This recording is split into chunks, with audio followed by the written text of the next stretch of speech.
आज का संदेश ध्यान पूर्वक सुनना मेरे बच्चे। ध्यान के लिए जरूरी है इच्छाओं से मुक्त मन का होना। जो तुमने आज की सुबह देखी उन सुंदर और सुहानी सुबहों में से थी जो अभूतपूर्व होती है। सूरज अभी निकल ही रहा था और तुम उसे चीड़ और के पेड़ों के बीच देख सकते थे। वह दूर तक फैले हुए उस जल के ऊपर था, सुनहरे रंग की चमक पैदा करता हुआ ऐसा प्रकाश जो केवल पहाड़ों और समुद्र के बीच होता है। यह एक अत्यंत शांत, स्तब्ध और स्वच्छ सुबह थी आज की तुम्हारी, उस अद्भुत प्रकाश से भरी हुई जिसे तुम अपनी आँखों से ही नहीं बल्कि अपने हृदय से भी देखते हो।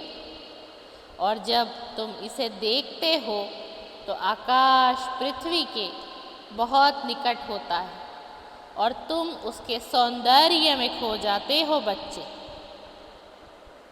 शायद तुम जानते हो कि ध्यान केवल एकांत में ही करना चाहिए। रात्रि की निस्तब्धता में या उषा काल की निर्वत्ता में जब आप एकांत में ध्यान करें तो सचमुच एकांत हो।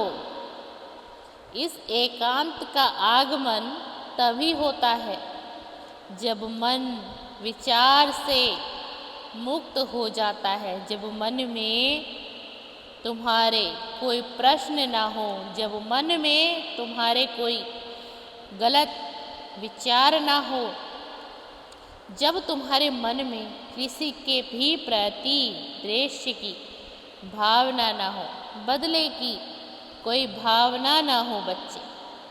जब कोई इच्छा तुम पर हावी होती है और उसके पीछे भागते हुए आपका मन अतीत और भविष्य में भटकने लगता है, यानी कि तुम्हारा मन मस्तिष्क तुम्हारे अतीत की तरफ चला जाता है, तो वहाँ एकांत नहीं होता बच्चे। केवल वर्तमान की विराटता में ही इस एकाकीपन का आना संभव होता है। अर्थात प्रिय, तुम ध्यान साधना करना चाहते हो, तुम अपने हृदय से, मन से बहुत एक इच्छा तीव्र होती है तुम्हारी कि मैं भी ध्यान करूं। सब कैसे ध्यान करते हैं और मुझे लगता है कि जब मैं ध्यान करने लगूंगा ना तो मैं अपने मन की इच्छाओं से मुक्त होने लगूंगा। तुम्हारे मन का ये प्रश्न है बच्चे जो मैं आज इस वीडियो के माध्यम से तुम्हें बताने आया हूँ। कहो तुम कि यह सत्य है या नहीं है।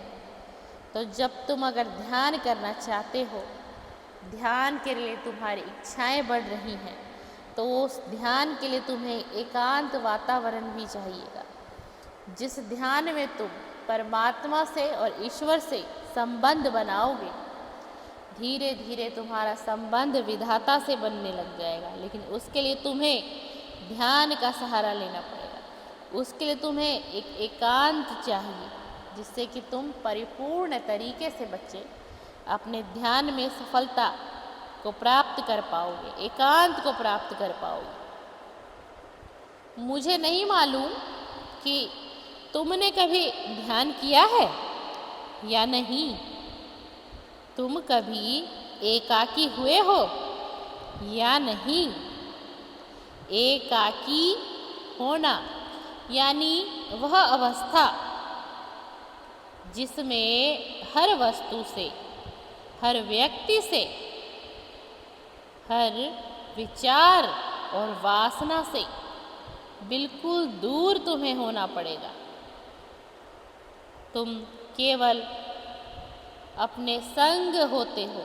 तुम अभी तक सिर्फ अपने संग होते हुए हो, अपने आप को ढूंढते हो और अपनी इच्छाओं को पूरा करने में ही तुम प्रबल रहते हो। इसीलिए मैंने कहा कि तुम केवल अपने संग होते हो। तुम किसी के दुख से मतलब नहीं रख पाते सही तरीके से। तुम किसी के सुख में भी भागी नहीं बनते सही तरीके से। क्यों? क्योंकि तुम सिर्फ और सिर्फ अपने ही संग होते हो। अपने दुख में अपने संग होते हो और अपने सुख में भी तुम अपने संग होते हो। यह तुम्हारा एक स्वभाव बन गया है बच्चे। किसी काल्पनिक दृश्य या स्वप्न जगत की शरण में जाकर नहीं, बल्कि इस सब से एकदम दूर, ताकि तेरे भीतर कुछ भी ऐसा ना हो जिसे पहचाना जा सके,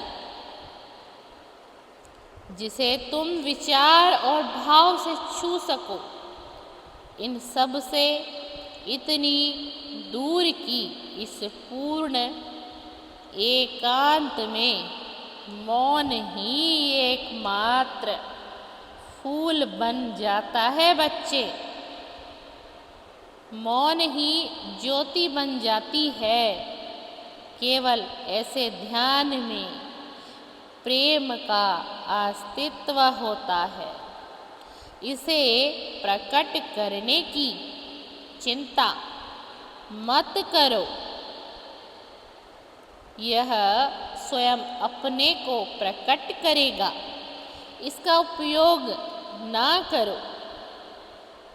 इसे क्रिया का रूप देने की भी कोशिश ना कर बच्चे।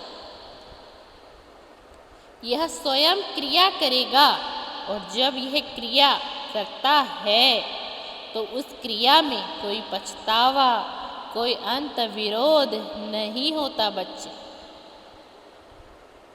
इसलिए एकाकी होकर ध्यान कर, खो जा, डूब जा।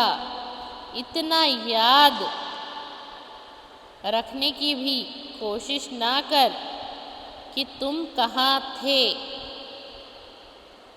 अगर इसे याद रखने की कोशिश करते हैं बच्चे तो यह याद उस चीज़ की होगी जो मर चुकी है।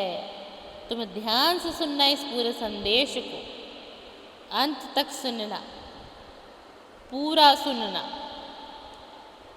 और अगर तुम इसकी स्मृति को पकड़े रहते हो तो तुम कभी एकाकी नहीं हो पाओगे।